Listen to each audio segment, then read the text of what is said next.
Rene Rast in the APR Audi. Now up to third spot. Got the hammer down. Can he make any further progress through this field? Audi's run 1, 2, and 3. What a performance.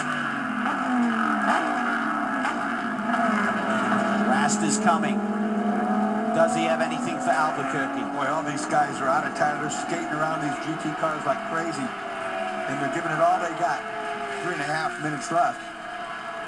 24 car only took fuel on that last stop. So Rast's tires will be a little bit better. Remember, he took fuel and tires when he stopped a lap ahead of the 69 machine.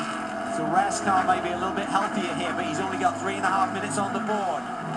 This is the battle for the win in GT, right in front of you. Here comes our overall leader, Montoya.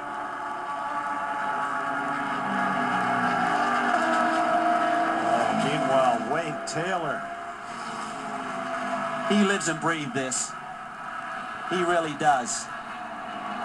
You thought he was joking when he said he might have a heart attack watching this race unfold? Maybe not. I think I saw about 6 different symptoms right there in that one picture. He is so passionate about his racing, so passionate about his son's careers, and he wants to represent his new partners in the best possible way. He was gutted when they qualified 12th the other day. He said, this is unacceptable. We put too much effort into this program to be qualifying 12th, but what a rebound. Juan Pablo held up a little bit between this big fight going on in GT. Nowhere for him to go as all the cars are in front of him are fighting for position. 2.5 minutes to go, and the leaders in the overall and the GT class are running within a few feet of each other. Question is the 13 Winkelhock, does he have enough fuel to get to the finish? He is really stretching it right now. He's on his 27th lap. We expect the white flag next time by. He's on fumes. And if the 01 gets around them, they'll have to go 1 lap less, which is going to happen right here. But something to consider, unlike when you have Audi Sport running the LMP cars, Dr. Ulrich can say hold position, but you've got the 13 that he can't really tell to not challenge the 24, because those are individual teams that are fighting for individual glory. Interesting. Here comes Rene Rast with the fresher tires. I think he's going to finally get by up here. I think he's going to have a run here. He's been really good on the brakes down at the chicane up against the Ferrari. Now he goes Audi versus Audi. Winkelhoff takes to the inside. Does he have enough? Tries the over and under, does Rene Rast. Difficult to do right here. He's got to really key on a good clean exit here out of the chicane. Winkelhoff, though, has the hammer down and actually gaps him. Turns the tables. Winkelhoff did a really good job on the second part of that chicane and got a better exit shot. Felipe Albuquerque continues to lead in the WeatherTech Audi. DTM star won the race of champions up against the likes of Michael Schumacher, burst to prominence. The white flag waves over Juan Pablo Montoya. 1 lap to go here at the Rolex 24, and everything is still up in the air. What a performance, Dorsey. Boy. He has been on fire. The car has been on fire. Everyone has played their part.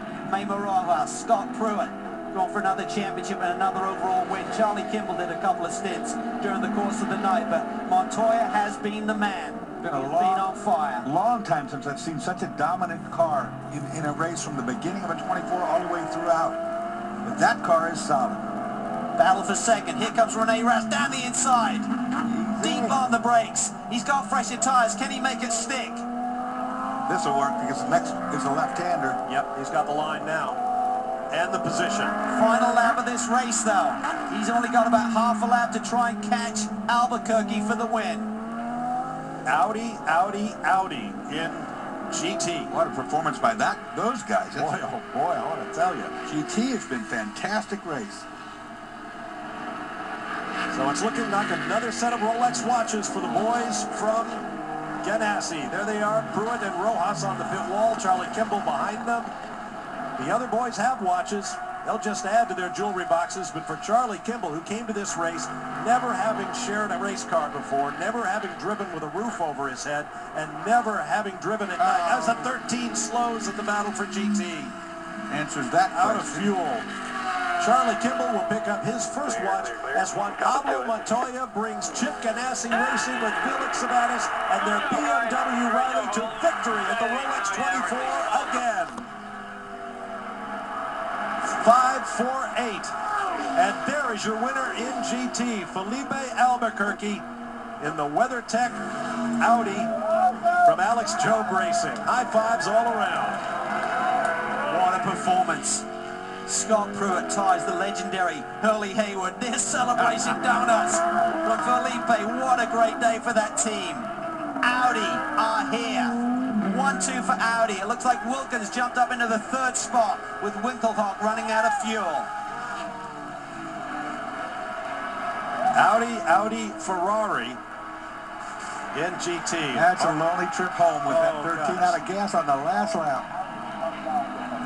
Marcus Winkelhock, the GT class world champion, gave it everything he had.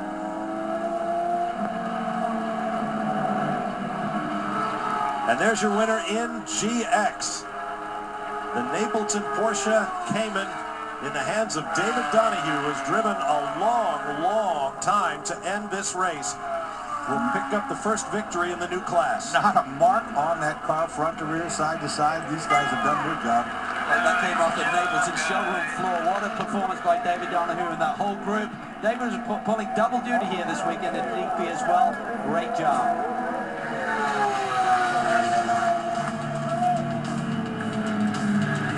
And so the results will be tabulated. A dramatic, yet another dramatic Rolex 24 is in the books, but we still have to hear from the conquering heroes, and we'll do that in Victory Lane at Daytona in a moment.